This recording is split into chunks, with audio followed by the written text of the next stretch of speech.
Eu quero fazer um bate-bola aqui com o deputado Eli Borges em cima dessa fala que ele fez sobre o Supremo, sobre as condenações.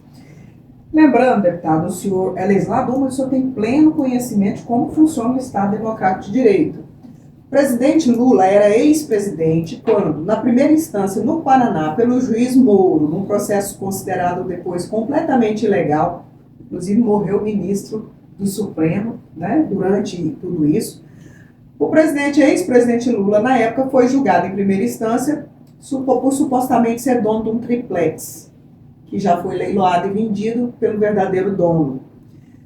Bolsonaro tinha foro de presidente da República quando começou a ser julgado aí pelos atos do 8 de janeiro. Não vou entrar no mérito de quem pegou 14, 12, 10 anos, mas eu pergunto para o senhor deputado, o 8 de janeiro não foi uma tentativa de golpe?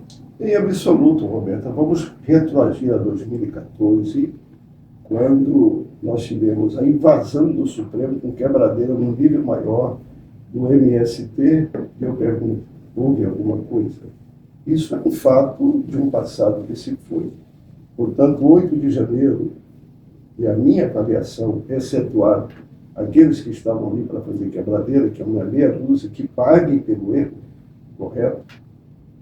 Além de ter sido num nível menor do que, por exemplo, 2014, ainda eram pessoas, e na sua maioria, convencidos de que precisavam de trazer o Brasil para os brasileiros a nível de democracia. Não era uma contestação do resultado da eleição? Tá, poderia ser, mas eram pessoas, e aí você pode observar o currículo de todas elas, e você vai observar que eram pessoas, e na sua imensa maioria, mais de 95%, pessoas que nunca tiveram processo, pessoas conhecidas no Brasil todo como pessoas decentes, pessoas que nunca participaram de nenhum ato contra a democracia.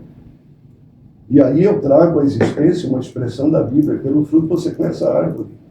Eram pessoas que entenderam ser aquela uma forma de protestar, se contra... Depredando o patrimônio. Não, aí eu disse para você que uma pequena minoria que depredou não tem a minha concordância, mas era um número muito pequeno, como não tiveram em 2014. E a pergunta, por que 2014 passaram a mão na cabeça? Mas 2014 era um atentado contra o resultado da eleição ou era um protesto contra uma decisão Também do um Supremo? protesto, correto? Porque uma decisão do Supremo, dentro do quadrilátero da Constituição Federal, eu não vou aqui dizer que o Supremo é um poder de deuses. Qualquer pessoa que tenha função pública, ela precisa de saber de uma coisa. Ela pode receber protestos da sociedade. Então você tira os que fizeram quebradeira, porque eu quero que eles sejam condenados. Agora, a imensa maioria eram pessoas que têm um currículo de excelência no Brasil. Estavam ali imaginando que aquele era um caminho. Agora vamos lá. 8 de janeiro, quem estava na presidência da República? O presidente que o grupo bolsonarista queria depor.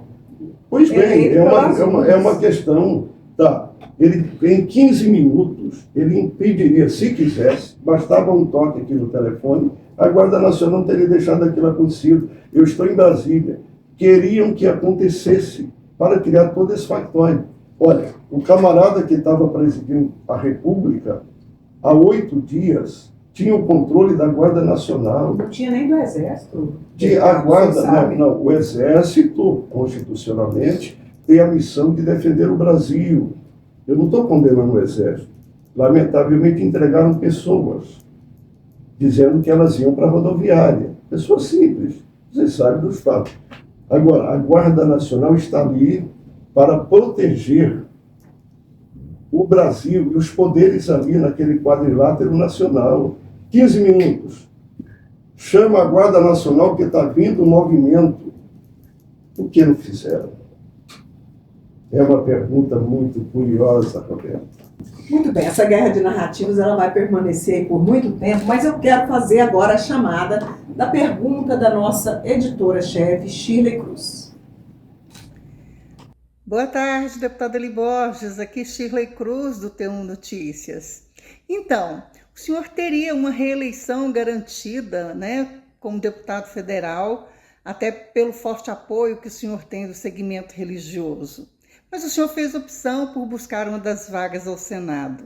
Então eu pergunto, quais são as suas estratégias, né, para atrair e ampliar essa base de votos para o Senado Federal? E mais ainda, como o senhor investiu bastante, fomentou bastante o agronegócio nesse seu último mandato, quais são as suas propostas para o agronegócio tocantinense, caso o senhor seja eleito ao Senado Federal? Obrigada. Bom, respondendo à pergunta feita pela Shirley Cruz, por que eu abro mão de uma candidatura ao Senado e busco uma vaga abro mão da candidatura federal para uma candidatura ao Senado? De maneira muito tranquila eu respondo. Eu vejo a vida, Shirley, como um degrau da escada. Eu tenho 9 mandatos. Eu já dei uma contribuição muito grande como vereador, como deputado estadual e federal, mas tive a percepção, por tudo que já disse, da necessidade de rediscutir os poderes da República, reenquadrá-los na Constituição Federal. Por exemplo, lembre quando votaram a favor da cassação do Daniel Silveira? Eu votei contra. E ali começou uma série de ações do Supremo em detrimento do poder que emana do voto do povo, que é o poder legislativo. E percebi também que a casa revisora das leis é o Senado Federal. E o mais importante, é uma renovação de 2/3 para 8 anos. Ou seja, nós temos o Senado da República, em que os eleitos vão ficar 8 anos. E é um poder tão importante, porque a força legislativa do Tocantins é do mesmo tamanho da força legislativa de São Paulo.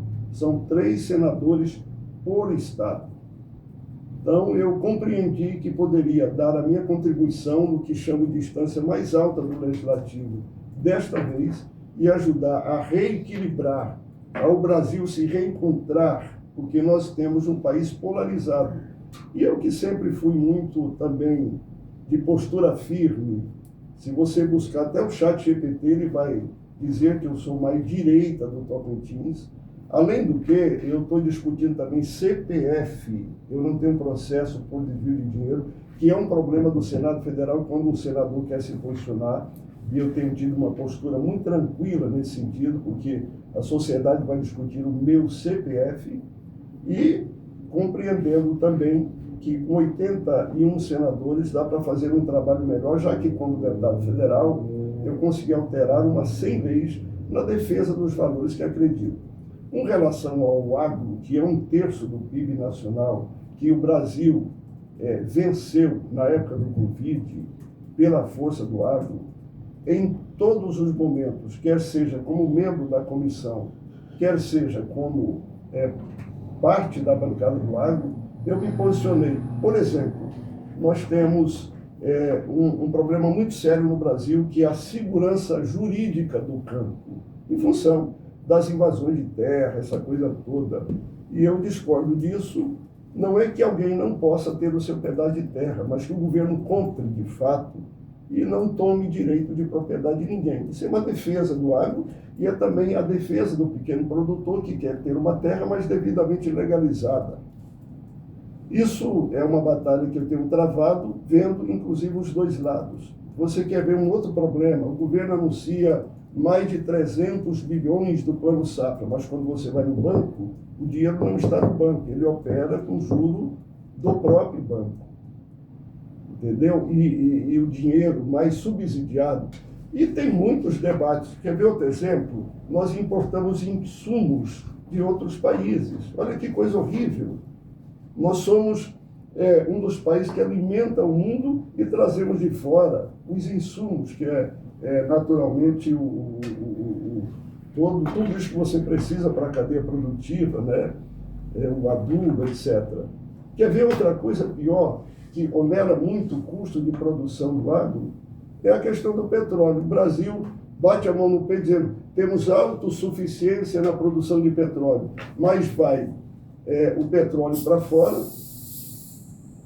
para ser processado para voltar para o Brasil. Então, há uma série de debates que no Senado, que é um poder muito mais forte, eu estarei fazendo o bom combate, devolvendo o que chamo o Brasil para os brasileiros, o Brasil da economia, da prosperidade, um agro forte, sem desrespeitar o pequeno produtor, porque eu sou o deputado federal que mais colocou recursos para o pequeno produtor. São 50 tratores para assentamentos do Estado. Então, estou credenciado para discutir o agro que exporta e o pequeno produtor que é responsável por mais de 70% do alimento das nossas mesas. Bom, a minha pergunta para o deputado federal Eli Borges é a seguinte: o senhor migrou do Partido Liberal para o Republicanos e garantiu ali apoio da base governista para sua candidatura rumo ao Senado Federal. Mas a gente também sabe que a gestão apoia outros candidatos que têm essa mesma pretensão de cargo. E eu queria saber como que o senhor vai se diferenciar desses outros candidatos para garantir sua vaga na chapa majoritária. Bom, a vaga na chapa majoritária está garantida. Eu estou apenas aguardando o registro da candidatura. Um debate muito complexo, porque a legislação tem 2 tipos de encaminhamento: a chapa fechada, onde eu não poderia ser candidato, e a chapa aberta, onde todos os candidatos, nas suas individualidades, como candidatos ao Senado, apoiariam uma chapa majoritária, no caso da professora Dorinha. Isso é jurisprudência. A minha migração do PL para o Republicanos não é uma troca de essência, é apenas uma construção de espaço. No PL, há uma candidatura ao Senado da República. E eu tive a compreensão, após receber o convite do governador, de migrar para os Republicanos, até pelo nível da base. O PL tem 3 prefeitos no estado, os Republicanos têm mais de 50 prefeitos, não tem o apoio de todos, mas da maioria em função da busca partidária, e o próprio governador, que tem aí uma popularidade que beira 90%. São buscas, mas que não tiram a minha essência, porque em Brasília, tanto o PL como Republicanos estão lutando pelas mesmas bandeiras. Portanto, eu permaneço assim. Lembrando que, quando o Bolsonaro esteve no Estado, eu, por 3 vezes, nas 3 vezes eu estava na peregrinação com ele e em defesa das bandeiras que acredito. Então isso continua, isso permanece, a essência continua, até porque os 2 partidos têm a mesma busca a nível nacional. Vamos agora para o intervalo e a gente já retorna no terceiro bloco de perguntas com o nosso convidado de hoje.